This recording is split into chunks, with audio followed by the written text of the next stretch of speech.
फिर से मैं एक ज़बरदस्त वीडियो लेकर आप लोग के सामने आ गई हूँ।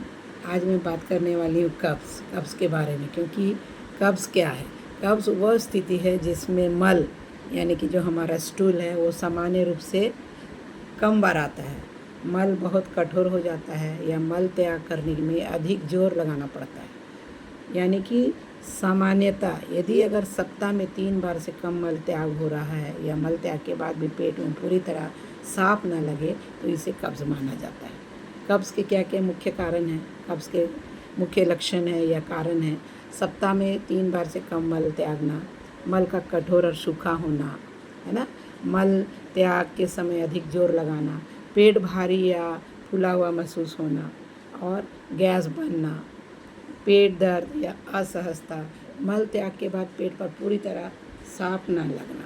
और कब्ज़ होने के मुख्य कारण क्या हैं? फाइबर और रेशेदार भोजन की कमी होती है, पर्याप्त आप पानी नहीं पीते हैं, शारीरिक गतिविधि आप एक्सरसाइज की कमी होती है, बार बार आप मल को रोकते हैं, अत्यधिक जंक फूड और क्या करते हैं, प्रोसेस्ड फूड लेते हैं, तनाव ज़्यादा लेते हैं और बहुत सारी दवाइयों का आप सेवन करते हैं जिससे उसका दुष्प्रभावित होता है आपका शरीर, बढ़ती उम्र, एज और कुछ ऐसे चिकित्सक समस्याएं भी होती हैं जैसे कि थायराइड हुआ, मधुमेह हुआ, आंतों की कुछ बीमारियां हुई।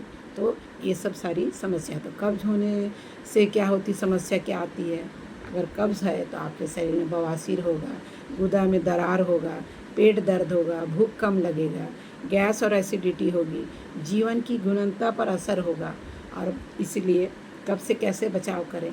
फाइबर युक्त भोजन लें, क्योंकि साबुत अनाज लेना है, हरी पत्तीदार सब्जियां लेना है, फल जैसे अमरूद हुआ, सेब हुआ, नाशपाती हुआ, दालें ये भी लेना, ओट्स लेना है, पर्याप्त पानी पीना, प्रतिदिन कम से कम 2 से 3 लीटर व्यक्ति को अपने आवश्यकता अनुसार, मौसम स्वास्थ्य के अनुसार पानी पीना चाहिए, नियमित व्यायाम करना है, समय पर सो जाना, मल त्याग की इच्छा को नहीं रोकना है, पर्याप्त नींद लेना है और हो सके तो आपको थोड़ा सा बॉडी में आपको योग करना है, जैसे पवन मुक्तासन करना है, मलासन करना है, भुजंगासन करना है, ब्रजासन करना है। और क्या क्या खाद्य पदार्थ खाएंगे तो जिससे कि आपका कॉन्स्टिपेशन में लाभ होगा, तो पपीता, अमरूद, कीवी, भीगे हुए किशमिश, भीगे हुए अंजीर, है ना, ये सब, दही, अगर छाछ पीते हैं तो और अच्छा।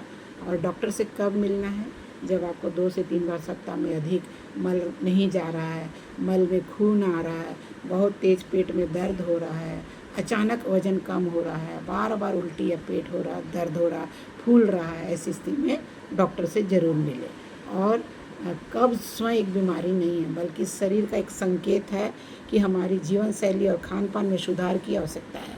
पर्याप्त पानी, फाइबर, नियमित व्यायाम और संतुलित आहार से अधिकांश लोगों में कब्ज़ की समस्या को काफ़ी हद तक रोका जा सकता है। यदि आप स्वस्थ जीवन को बिताना चाहते हैं तो संतुलित भोजन, संतुलित पोषण, पर्याप्त प्रोटीन, पर्याप्त फाइबर, पर्याप्त जल सेवन और सक्रिय जीवन शैली को आपका पाचन संस्थान को ये महत्वपूर्ण भूमिका निभाने में मदद करेगा।